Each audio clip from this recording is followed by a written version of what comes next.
الو سلام سارا جان، چطوری؟ خوبی؟ فدات شم، مرسی. از این شلوار گشادا سر کوچه ما هم داره.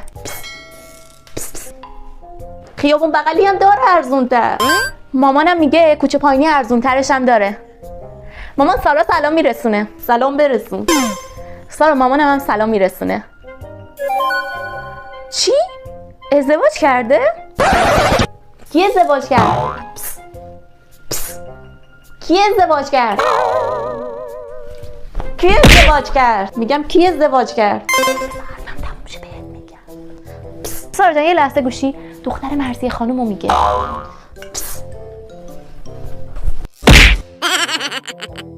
مرضیه آرایشگر یا اون مرضیه شریفی؟ مرضیه شریفی رو میگه. دختر وسطیش یا اون سبز با نمکه؟ یه لحظه گوشی، دختر وسطی مامان جان، همون که توی دانشگاه شیمی میخون؟ بله همون خیر نیده که یه تتو پروانه هم زده رو دستش. آره مامان منیژه همون. یکم هم رنگ چشاش روشنه. بله همون که ماه پیشمون دماغو عمل کرد کوبید از 9 سال. بله که یکم هم سینشینش میزنه موقع حرف زدن. آره نه بابا، اون که سینشینش میزنه خواهر کوچیکه است. ایوا تازه یادم افتاد، چشاش یکم انحراف داره، موهاش هم که فر ریزه و قدش هم کوتاست.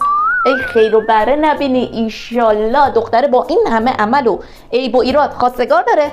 تو ذلیل مرده خواستگار نداری. اصلا نباید به این بچه‌ها رو داد. راست میگه این بیبی. خیلی نه اوضاع خواستگار، نه دوست درست حسابی، نه کار، نه تحصیلات، هیچ. فقط میخواد. کلا تو باید هم کشی رو سره.